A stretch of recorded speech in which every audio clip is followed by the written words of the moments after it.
الحمد لله نحمده ونستعينه ونستغفره ونؤمن به ونتوكل عليه ونعوذ بالله من شرور أنفسنا ومن سيئات أعمالنا من يهده الله فلا مضل له ومن يضلله فلا هادي له وأشهد أن لا إله إلا الله وحده لا شريك له وأشهد أن سيدنا ومولانا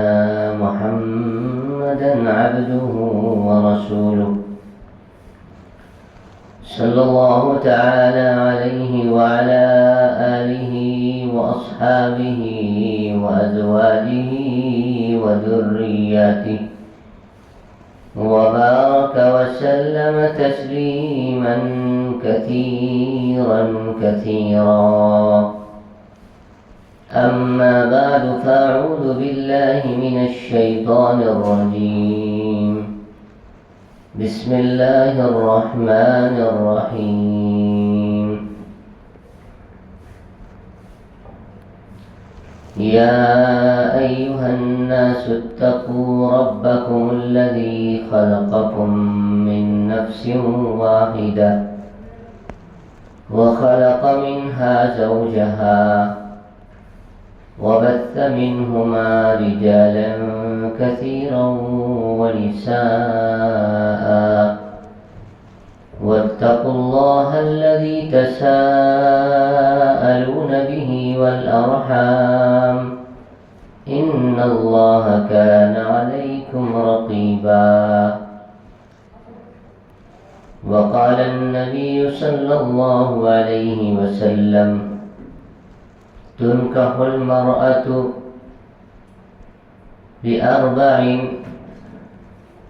لمالها ولجمالها ولحسبها ولدينها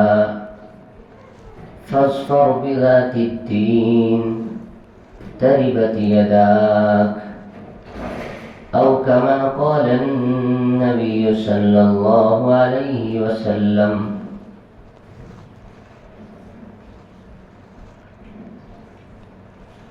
بہت ہی عزت و احترام کے مستحق میرے بزرگوں اور دوستوں،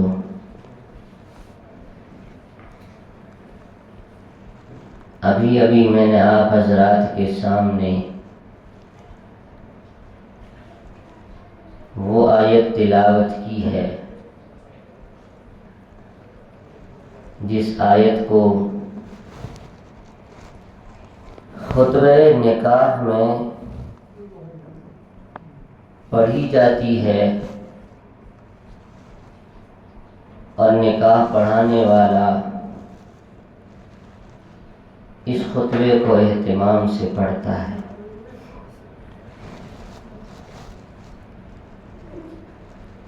اور میں نے آپ حضرات کے سامنے پیارے آقا جناب محمد رسول اللہ صلی اللہ علیہ وسلم کی ایک حدیث مبارکہ پیش کی ہے۔ دعا فرمائے اللہ تعالی مجھے اس کے متعلق صحیح بیان کرنے کی توفیق نصیب فرمائے۔ میرے بھائیوں، اسلام کے اندر نکاح بھی بہت ہی اہمیت کا حامل ہے۔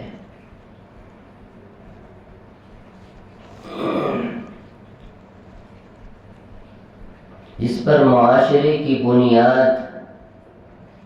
رکھی جاتی ہے، لہذا نکاح کے سلسلے میں اسلام کا اصول اسلام کا شرعی طور و طریقہ اور پیارے آقا جناب محمد رسول اللہ صلی اللہ علیہ وسلم کی سنت کیا ہے، اس سلسلے میں چاہتا ہوں کہ جو اسلامی اصول ہیں اور پیارے آقا جناب محمد رسول اللہ صلی اللہ علیہ وسلم کی سنت ہے، اس کو میں آپ حضرات کے سامنے عرض کروں۔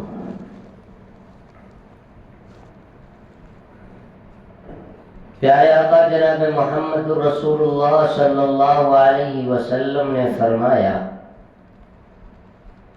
کہ عام طور پر لوگ نکاح 4 بنیادوں کو سامنے رکھ کر کرتا ہے۔ رشتہ ناطہ طے کرنے کے لیے 4 بنیادوں کو سامنے رکھی جاتی ہے۔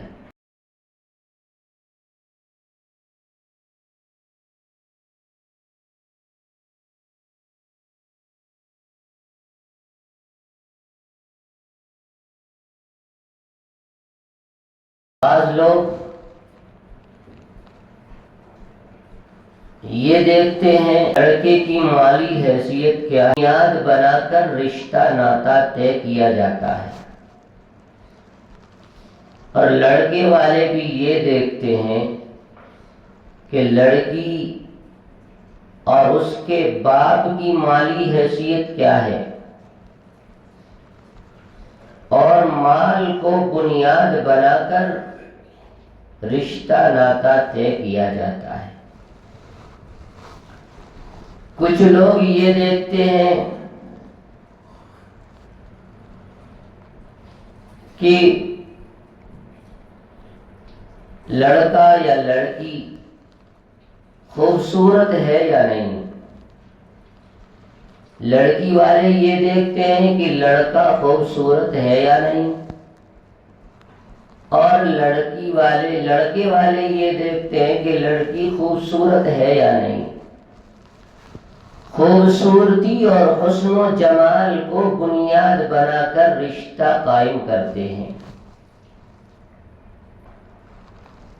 اور کچھ لوگ حسب نسب دیکھتے ہیں، خاندان دیکھتے ہیں کہ کس خاندان سے تعلق رکھنے والا ہے، کس خاندان سے تعلق رکھنے والا ہے، اور کچھ لوگ دینداری کو بنیاد بنا کر رشتہ ناطہ طے کرتے ہیں۔ لڑکی والے یہ دیکھتے ہیں کہ لڑکا دینی اعتبار سے کس درجے کا ہے، وہ خود دیندار ہے یا نہیں، اس کے ماں باپ دیندار ہے یا نہیں،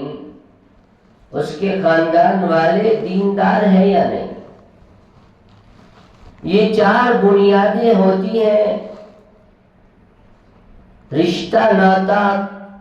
طے کرنے کے لیے، قائم کرنے کے لیے۔ اللہ کے نبی صلی اللہ علیہ وسلم نے ارشاد فرمایا کہ اے لوگو، دینداری کی بنیاد پر رشتہ ناطہ طے کرو۔ اگر تم دینداری کو بنیاد بنا کر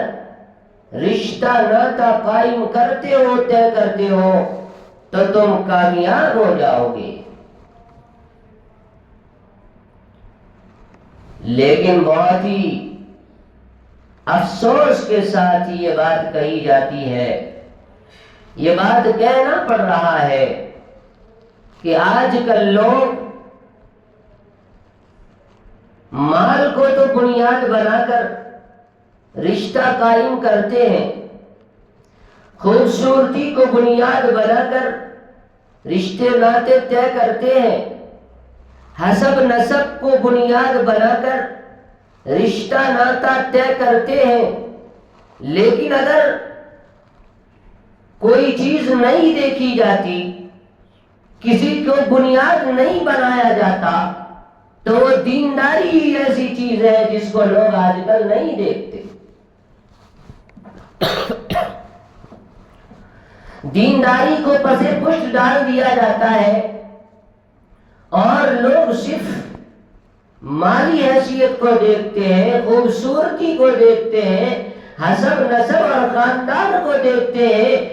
یہاں تک کہ ان کی کئی پیڑھیوں کو دیکھ لیتے ہیں، حسب نسب اور خاندان کی یہ کس پیڑھی سے ہے، باپ دادا کی پوری کھوج خبر کر لیتے ہیں کہ کس خاندان سے ہے،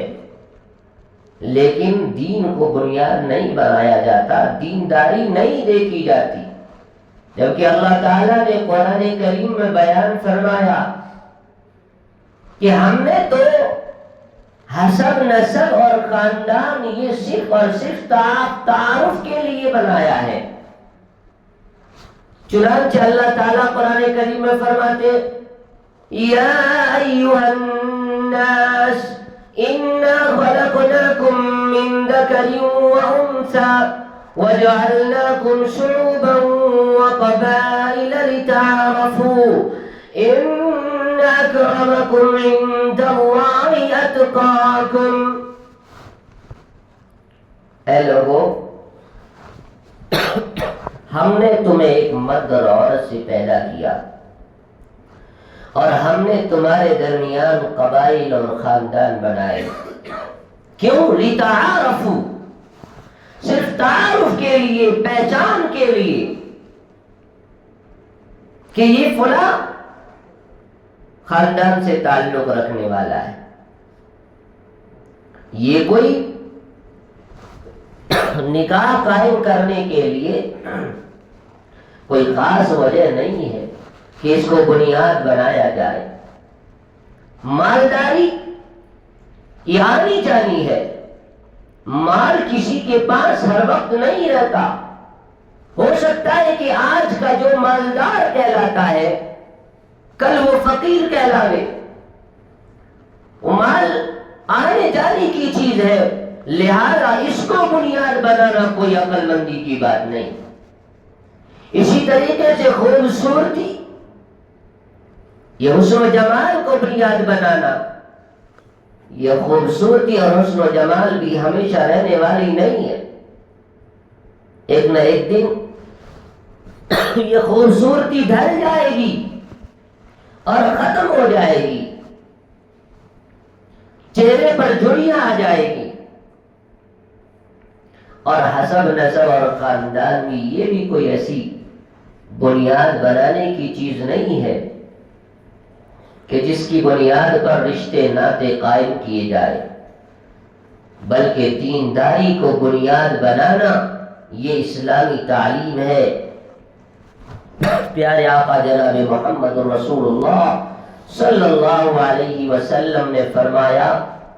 کہ تم دین کو بنیاد بناؤ، رشتہ ناطا قائم کرنے کے لیے، طے کرنے کے لیے، تو تم کامیاب ہو جاؤ گے۔ آج کل تو لڑکے یا لڑکی میں دینداری ہے یا نہیں ایسا معلوم ہوتا ہے ماحول کو دیکھ کر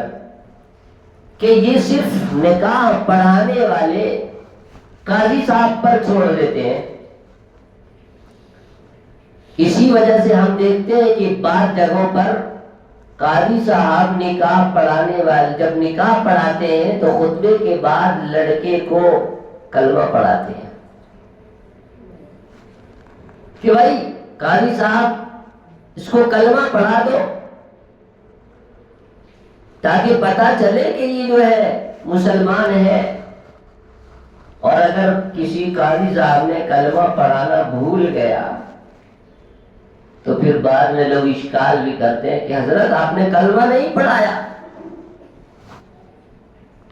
اس سے کیا پتہ چلتا ہے کہ ہمارے اندر کیا کلمے کی یہی حیثیت رہ گئی، کیا ہمارے دل میں یہ اطمینان نہیں ہے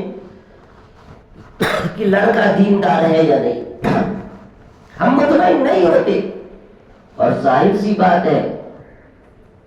کہ جب آج کا جو دور، جو فتنے کا دور چل رہا ہے، اس دور میں کالج سے نکلنے والے بچے چونکہ غیر اسلامی کالجز میں تعلیم حاصل کرتے ہیں، عیسائیوں کی اسکول اور کالج میں پڑھتے ہیں،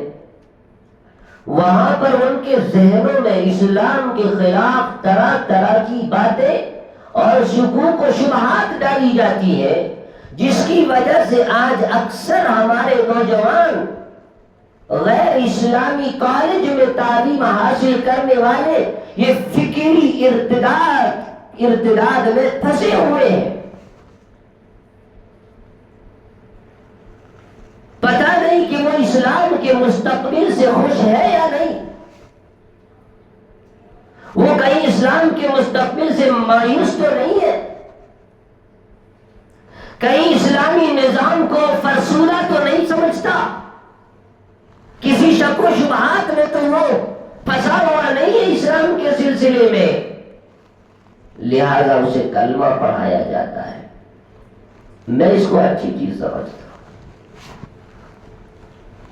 یہ بھی اچھا ہی ہوتا ہے کہ اسے کلمہ پڑھا دیا جاتا ہے، ظاہری طور پر ہی صحیح اسے کلمہ پڑھایا جاتا ہے. تو یہاں ہمیں اس سے یہ پتا چلا کہ ہم جو ہے دینی اعتبار سے کچھ نہیں دیکھتے، اور صرف اس کو کلمہ پڑھا دینا اور اس کا پڑھ لینا یہی ہم کافی سمجھتے ہیں. اور دینداری کو نہ دیکھنے کی وجہ سے پھر ہوتا کیا ہے، پھر وہ رشتہ اور وہ ناتا جو غیر دینداری کی بنیاد پر قائم ہوئی، مالداری کو دیکھ کر قائم کیا گیا، خوبصورتی کو دیکھ کر رشتہ قائم کیا گیا، حسب نسب کو دیکھ کر رشتہ قائم کیا گیا، دینداری نہیں دیکھی گئی. ہوتا یہ ہے کہ ایک وقت آتا ہے کہ آپس میں نا اتفاقیاں ہو جاتی ہیں اور رشتے بکھر جاتے ہیں. دینداری نہ ہونے کی وجہ سے، پیارے آقا صلی اللہ علیہ وسلم کی تعلیمات مد نظر نہ ہونے کی وجہ سے دو رشتوں میں درار آ جاتا ہے، دونوں خاندان میں دشمنیاں پیدا ہو جاتی ہیں، رشتے بگڑتے ہیں، طلاق کی نوبت آتی ہے اور وہ رشتہ بکھر کر رہ جاتا ہے. میرے بھائیوں، یہ ہماری غلطی کی وجہ سے ہوتی ہے. یہاں سب سے پہلے ہم ایک غلطی یہ کرتے ہیں کہ ہم دینداری کو رشتہ قائم کرنے میں نہیں دیکھتے، اسے پسے پشت ڈال دیتے. تو ہمیں دیکھنے کی چیز ہے دینداری. دینداری دیکھیں گے تو پھر کیا ہوگا؟ دینداری کی بنیاد پر جو رشتہ قائم ہوگا اور اس سے جو اولاد پیدا ہوگی، وہ اولاد وقت کا امام بنتی ہے، محدث بنتا ہے اور فقیہ بنتا ہے. میرے بھائیوں، حضرت عبداللہ ابن مبارک رحمت اللہ علیہ کا نام آپ نے سنا ہوگا. یہ حضرت امام ابو حنیفہ رحمت اللہ علیہ کے شاگرد ہیں، اور امام بخاری جو بخاری لکھنے والے ہیں ان کے استاد ہیں حضرت عبداللہ ابن مبارک رحمت اللہ علیہ، جو وقت کے امام اور شہنشاہ، وقت کے امام گزرے ہیں اور علمی میدان کے شہنشاہ تھے. وہ ان کے درس حدیث میں 100 لوگ جو ہے مکبر ہوا کرتے تھے، ان کی آواز 10,000 کا مجمع ہوتا تھا، اور تقریباً 100 یا اس سے زیادہ لوگ صرف اس بات کو پہنچانے والے لوگوں تک ہوا کرتے تھے. ابھی تو میک کا آ گیا زمانہ، اس وقت کوئی میک وقت نہیں تھا. لہذا 100 لوگ ایسے تھے جو جب عبداللہ ابن مالک رحمت اللہ علیہ جب کہتے تھے قال رسول اللہ صلی اللہ علیہ وسلم، تو 100 لوگ ایسے ہوا کرتے تھے جو جگہ جگہ متعین تھے، قال رسول اللہ صلی اللہ علیہ وسلم بلند آواز سے ان تک وہ پہنچاتے۔ یہ عبداللہ ابن مبارک رحمت اللہ علیہ کے عبداللہ ابن مالک رحمت اللہ علیہ، جن کے ابا کا نام مالک تھا، یہ جو مالک ہیں ان کے ابا، یہ کسی کے یہاں غلام تھے، نوکری کیا کرتے تھے، باغ کی جو ہے دیکھ بھالی کرنا ان کے ذمے کام لگایا گیا تھا۔ یہ ایک مرتبہ کڑی دھوپ کے اندر مالک جو مطلب اس باغ کا جو ان کے آقا تھے، جو باغ کا مالک تھا، آ کر حضرت مالک رحمت اللہ علیہ سے فرمانے لگے کہ مالک آج مجھے ایک اچھی سی میٹھا سا جوس پلاؤ۔ چنانچہ وہ گئے اور جا کر باغ میں سے کچھ پھل توڑے اور اس کا جوس بنا کر لے کر اپنے آقا کے پاس لے کر آئے اور ان کو پیش کیا۔ جب اس باغ کے مالک نے اس کو پیا تو اسے کڑوا لگا، تو کہا کہ مالک یہ کیا لائے ہو، یہ تو کھٹا ہے، دوسرا لے آؤ۔ وہ پھر گئے اور دوسری جگہ سے پھل توڑ کر جوس بنا کر رس بنا کر لے کر جو ہے اپنے آقا کو پیش کیا، پھر پیا تو پھر کھٹا نکلا۔ کہا کہ مالک تم کتنے سال سے یہاں پر کام کر رہے ہو؟ تو حضرت مالک نے فرمایا کہ حضور میں تو کئی سال سے آپ کی خدمت کر رہا ہوں۔ کہا کہ تمہیں ابھی تک یہ بھی نہیں پتا چلا کہ کس درخت سے میٹھے پھل آتے ہیں اور جس کا تم جوس مجھے لا کر پلاؤ؟ بہت غضب کی بات کہی حضرت مالک رحمت اللہ علیہ نے، فرمایا کہ حضور میں نے کبھی اتنے سالوں میں آپ کے باغ کا پھل کو چکھا ہی نہیں، تو مجھے کیسے معلوم ہوگا کہ کون سے درخت کا پھل میٹھا ہے اور کس درخت کا پھل کھٹا ہے؟ حضرت جو ان کے آقا تھے وہ تو حیران و ششدر رہ گئے کہ اتنا اونچا آدمی جو کئی سالوں سے میرے باغ کی دیکھ بھالی کر رہا ہے اور آج تک اس نے ایک پھل نہیں چکھا، کتنا اونچا آدمی ہے۔ بہت ہی حیران و پریشان ہو گئے۔ کہا کہ مالک اب تم یہاں نہیں رہو گے، اب تم میرے محل میں رہو گے، چلو میرے محل میں رہو، تم بہت ہی مرتبے کے انسان ہو۔ لہذا حضرت مالک رحمت اللہ علیہ کو اس آقا نے اپنے گھر لے کر گیا اور وہاں رہنے لگے۔ ایک دن پھر کیا ہوا کہ وہ آقا جو ان کے مالک رحمت اللہ علیہ کے جو آقا تھے، جن کے یہ غلام تھے، دیکھا کہ اپنے جو ہے محل کے صحن میں ادھر ادھر جو ہے گشت کر رہے ہیں اور ان کے چہرے پر کچھ پریشانی کے آثار نظر آ رہے ہیں، کبھی ادھر جا رہے ہیں کبھی ادھر جا رہے ہیں اور چہرے پر پریشانی کے حالات ہیں۔ یہ جو غلام حضرت مالک رحمت اللہ علیہ تھے وہ آئے اور دیکھا کہ اس طرح کی حالت ہے، تو جو ہے اپنے آقا کے سامنے عرض کیا کہ حضور گستاخی معاف۔ ویسے تو ایک غلام کو اپنے آقا کے معاملے میں دخل اندازی کی کوئی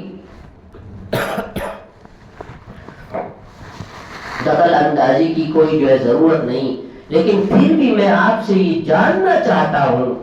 کہ بالآخر آپ کو کیا پریشانی لاحق ہوئی کہ آپ کے چہرے پر حیرانی و پریشانی کے آثار نظر آ رہے ہیں، کیا بات ہے؟ تو آقا نے حضرت مالک سے کہا کہ مالک اصل میں میری بچی نکاح کے قابل ہو گئی ہے اور اس کے لیے جگہ جگہ کی شہنشاہوں نے پیغام دیا ہے اور میں یہ فیصلہ نہیں کر پا رہا ہوں کہ میں اپنی بچی کا نکاح کہاں کروں. رشتے بہت سارے آئے ہیں, بہت سارے شہزادوں کے رشتے آئے ہیں, میں کہاں یہ رشتہ طے کروں اپنی بچی کا, اس بارے میں فکر میں مبتلا ہوں. تو حضرت مالک رحمت اللہ علیہ نے فرمایا کہ بس اتنی سی بات ہے. کہا ہاں. فرمایا کہ اے آقا, مجوسیوں کے, یہود نصارہ کے یہاں رشتہ قائم کرنے کے لیے خوبصورتی دیکھی جاتی ہے کہ جو ہے کتنا خوبصورت ہے لڑکا, کتنا خوبصورت ہے. اگر لڑکا خوبصورت ہوتا ہے تو اس کو بنیاد بنا کر لوگ جو ہے اپنی بچی کا نکاح کر دیتے ہیں. یہ نصارہ کا طریقہ ہے. اور یہودیوں کے یہاں مال دیکھی جاتی ہے کہ لڑکا مالی اعتبار سے کس درجے کا ہے, لہذا مال کو جو ہے آپ یہ دیکھیں کہ کون مالی اعتبار سے زیادہ بڑا ہوا ہے. اور مجوسیوں کے یہاں حسب نسب دیکھے جاتے ہیں اور حسب نسب کو دیکھ کر وہ رشتہ قائم کرتے ہیں. جس کا خاندان اونچا ہوتا ہے ان کے یہاں وہ رشتہ قائم کرنا اپنے لیے فخر سمجھتے ہیں. اور میرے اور آپ کے آقا جناب محمد رسول اللہ صلی اللہ علیہ وسلم کی تعلیمات میں سے یہ ہے کہ آقا صلی اللہ علیہ وسلم نے فرمایا فاظفر بذات الدین, دین کو جو ہے دین کو بنیاد بنا کر رشتے ناطے قائم کرو. یہ میں نے آپ کے سامنے رکھ دیے ہیں. آپ کو جتنے رشتے آئے ہیں ان تمام رشتوں میں دیکھیں کہ دینداری کے اعتبار سے کون سا لڑکا زیادہ دیندار ہے, وہاں آپ اپنی بچی کا نکاح قائم کر دیں, رشتہ قائم کر دیں. یہ سن کر ان کے آقا حضرت مالک رحمت اللہ علیہ کے آقا یہ بات بھی سن کر بہت ہی حیران اور پریشان ہو گئے کہ اتنا اونچے درجے کا انسان ہے. فرمایا کہ مالک ہم تو غلام ہیں آقا جناب محمد رسول اللہ صلی اللہ علیہ وسلم کے, ہم آخر یہود و نصارہ اور مجوسیوں کے طریقے پر کیسے عمل کر سکتے ہیں. ہم ضرور دینداری کو بنیاد بنا کر رشتہ قائم کریں گے. چنانچہ وہ اندر تشریف لے گئے اور اپنی بچی سے, اپنی بیوی سے جا کر مشورہ کیا کہ مالک نے مجھے رائے پیش کی, بہت ہی عمدہ رائے, اور آقا صلی اللہ علیہ وسلم کے طریقے جس کی بنیاد اللہ کے نبی صلی اللہ علیہ وسلم نے بتائی وہ کتنا مضبوط ہوگا. چنانچہ مشورہ کیا بیویوں سے اور جتنے رشتے آ رہے تھے سب پر نگاہ ڈالی تو اندر سے واپس آئے. اور واپس آنے کے بعد حضرت مالک رحمت اللہ علیہ کے سامنے آ کر عرض کیا کہ مالک تم نے جو بات کہی, ہمارے پاس بہت سے شہزادوں کے رشتے آئے ہیں, ہم نے سب کو دیکھا, مالی اعتبار سے بھی بڑے ہوئے ہیں, حسب نسب کے اعتبار سے بھی بڑے ہوئے ہیں اور خوبصورت بھی ہے, لیکن مالک دینداری کے اعتبار سے میں اور میری بیوی اور میری بچی نے بھی یہ فیصلہ کیا ہے کہ دینداری کے اعتبار سے تجھ سے بڑا دیندار کوئی شہزادہ نظر نہیں آیا, اس لیے میں اپنی بچی کا نکاح اور رشتہ تجھ سے قائم کرنے کے لیے تیار ہوں. بتاؤ تم میری بچی کا رشتہ قبول کرتے ہو؟ دین کے اعتبار سے تم مجھے سب سے زیادہ دیندار ہو، لہذا اس کے آقا نے، حضرت مالک رحمت اللہ علیہ کے آقا نے حضرت مالک سے اپنی بچی کا نکاح کر دیا، اور پھر اس کے نتیجے میں جب دینداری کی بنیاد پر رشتہ قائم کیا گیا تو پھر جو ان سے اولاد ہوئی ہے اس کا نام ہے عبداللہ ابن مالک، جو وقت کے محدث بغداد کے اندر ایک مرتبہ ان کے آنے کی خبر مشہور ہو گئی تو جو ہے ہارون رشید اس وقت کا بادشاہ تھا، گاؤں میں پورے بھگدڑ کی آواز اور دھول لے اڑ رہی ہے اور ایسا لگ رہا ہے کوئی بہت بڑا مجمع، بہت بڑا لشکر آ رہا ہے۔ ہارون رشید نے کہا کہ ذرا دیکھو کہ کیسی آوازیں آ رہی ہے باہر سے، تو اس کی باندی نے جا کر، خادمہ نے باہر جا کر دیکھا تو کہا، آ کر واپس آ کر کہا کہ آقا ہمارے گاؤں میں ایک ایسا شخص آ رہا ہے جو پورے بغداد، جس کی حکومت پورے بغداد پر ہے۔ حیران ہارون رشید کی سب کا بادشاہ تو میں ہوں اور حکومت اس کی کیسے؟ کہا کہ آقا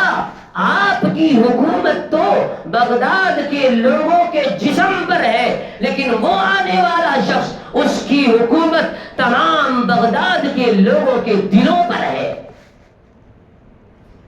تو یہ ہے حضرت عبداللہ بن مالک رحمت اللہ علیہ کہ جب جو ہے رشتہ دین کی بنیاد پر قائم کیا گیا تو وقت کا محدث اور وقت کا فقیہ اور وقت کا جو ہے امام پیدا ہوا، تو دین کو بنیاد بنا کر رشتہ قائم کریں گے تو وقت کا امام پیدا ہوگا۔ یہ ہمارے لیے مثال، ہمارے لیے کافی ہے۔ لیکن آج ہوتا کیا ہے، جبکہ خطبہ نکاح میں اس حدیث کو پڑھنا لوگ ضروری سمجھتے ہیں۔ سب سے پہلے نکاح پڑھانے والا کہتا ہے النکاح من سنتی۔ اگر یہ حدیث نہیں پڑھی نا تو لوگ سوال کھڑی کر دیتے کہ حضرت آپ نے وہ حدیث تو پڑھی نہیں، النکاح من سنتی۔ اس حدیث کو تو اہتمام سے پڑھا جاتا ہے، لیکن سب سے زیادہ سنتوں کی مخالفت اسی جو ہے نکاح جیسی عبادت میں ہوتی ہے کہ جب نکاح پڑھایا گیا تو اس وقت تو پڑھ دیا جاتا ہے النکاح من سنتی، لیکن پھر اس کے بعد رسم و رواج کے پوٹلی کھل جاتے ہیں اور سارے رسم و رواج کو ادا کرنا وہ آج کل لوگ ضروری سمجھتے ہیں۔ ساری سنتوں کو دفن کر دیا جاتا ہے، پیروں تلے کچل دیا جاتا ہے، جبکہ اہتمام سے پڑھا جاتا ہے النکاح من سنتی۔ تو میرے بھائیوں، آج سنت کا نام تو لیا جاتا ہے، لیکن عقد نکاح کے اندر جو رسم و رواج آج ہم پر چھائے ہوئے ہیں کہ جو ہے کس قدر جو ہے پہلے زمانے کے جو رسم و رواج پہلے سے چلے آ رہے ہیں اس کو نہیں چھوڑیں گے، سنت جائے تو جائے لیکن رسم و رواج کو نہیں چھوڑتے۔ نکاح کا خطبہ ہو گیا اور پھر اس کے بعد دیکھیے کس قدر سے بے حیائیاں، کس قدر سے بے پردگی، اور سب سے پہلے جو ہے سنت کو کچلنے والا ایک دولہائی ہوتا ہے۔ سب سے پہلے جب اس کی نکاح ہوگی تو وہ فل شیونگ کرائے گا، فل شیونگ کرا کے سنت کو تراش کے آئے گا اور کہتا ہے کہ پڑھو النکاح من سنتی۔ یہ کیا ہے تماشا؟ یہ دین کا کھلواڑ نہیں تو کیا ہے؟ اللہ تعالیٰ نے قرآن کریم میں حکم دیا یا ایھا الذین آمنوا ادخلوا فی السلم کافہ ولا تتبعوا خطوات الشیطان انہ لکم عدو مبین۔ اے لوگو، اے ایمان والو، مکمل طریقے سے اسلام میں داخل ہو جاؤ۔ یہ کیا کہ کچھ تو مسجد میں تو نمازی اور حاجی نظر آتے ہو، اور جب مسجد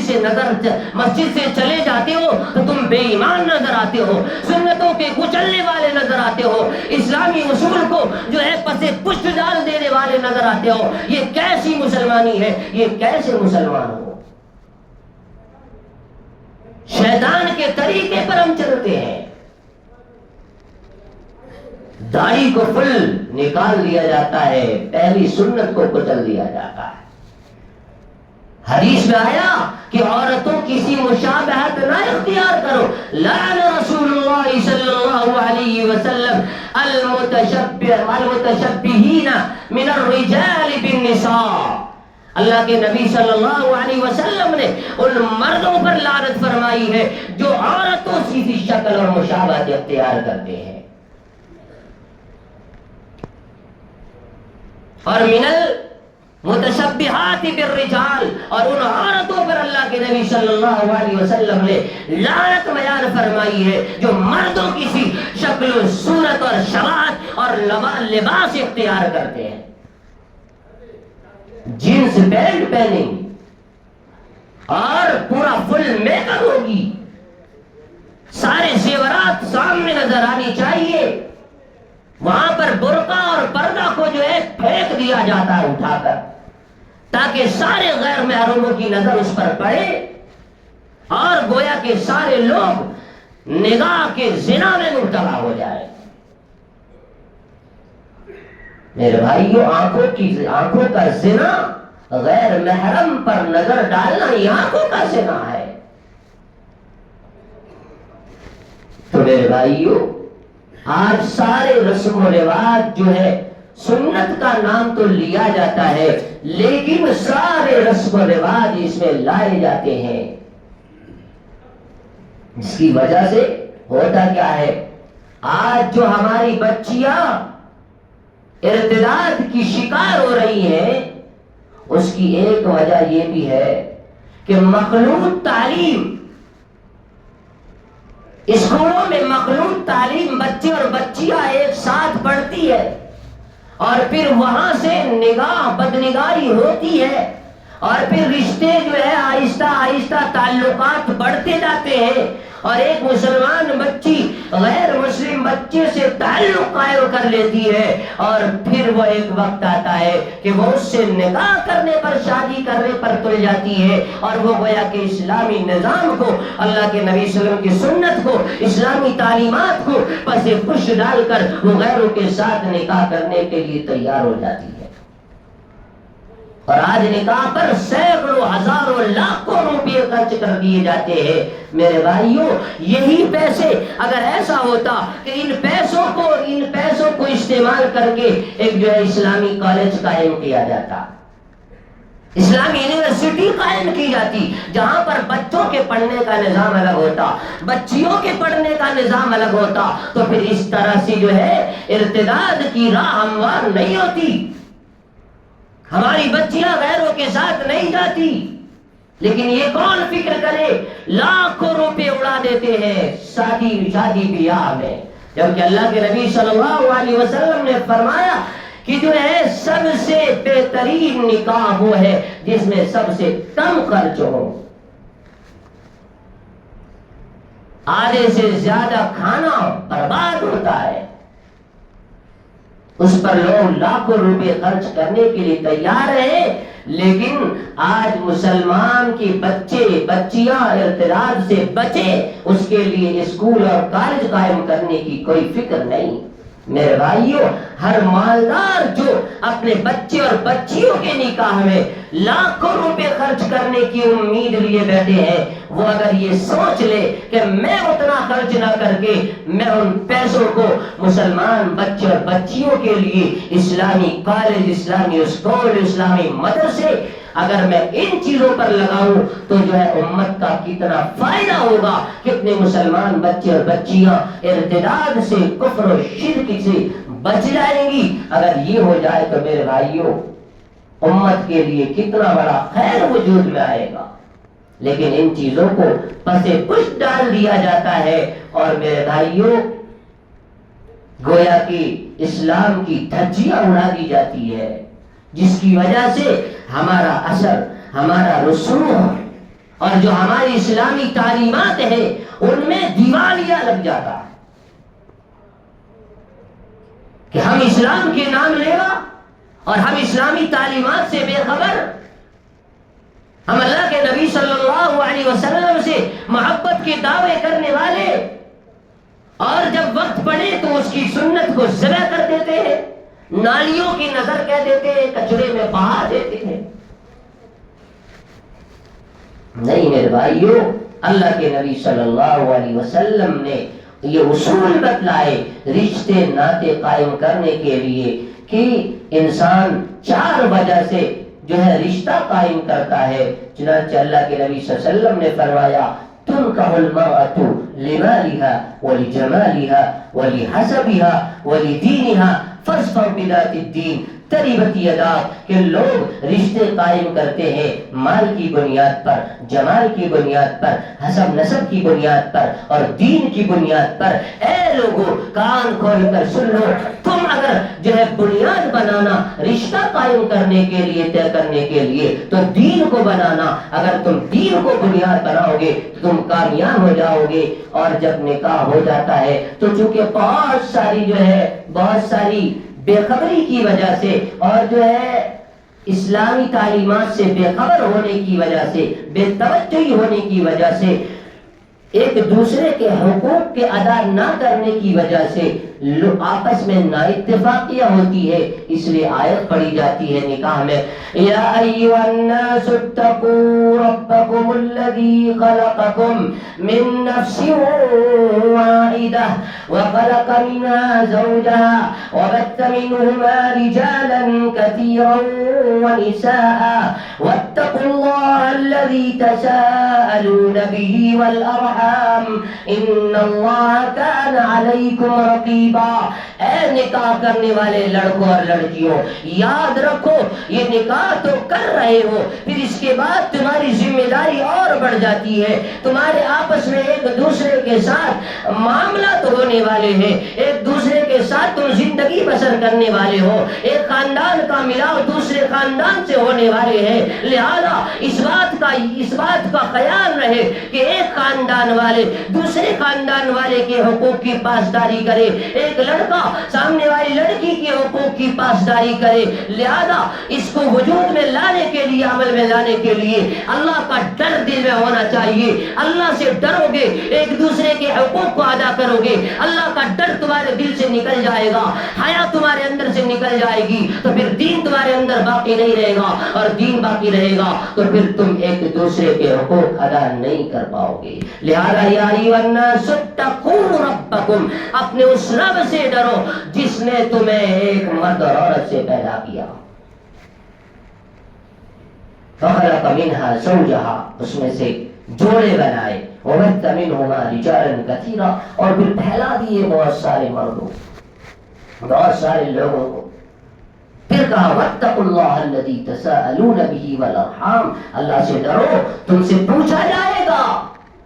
رشتے کے بارے میں بھی تم سے پوچھا جائے گا۔ ان اللہ کان علیکم رقیبا، اللہ تم پر نگراں ہے، ہمیشہ تمہارے ایک ایک حرکت سے، تمہارے ایک ایک زبان کی بول سے واقف ہے، کبھی کسی کے دل کو دکھانے کی کوشش نہ کرنا۔ تو میرے بھائیوں یہ اسلامی اصول ہیں، اسلامی طور و طریقے ہیں، ان اسلامی اصولوں اور طور و طریقے کو موجودہ حکومت بدل دینا چاہتی ہے اور ہماری اسلامی قانون میں مداخلت کرنے کی کوشش کر رہی ہے۔ انہی مداخلت سے بچنے کے لیے اور ہمارے اسلامی اصول میں کوئی وقت کا حکومت مداخلت نہ کرے، دخل اندازی نہ کرے، اور ہمارے اسلامی قانون کو کوئی بدلنے کی کوشش نہ کرے۔ اسی لیے آج علماء کرام ہمارے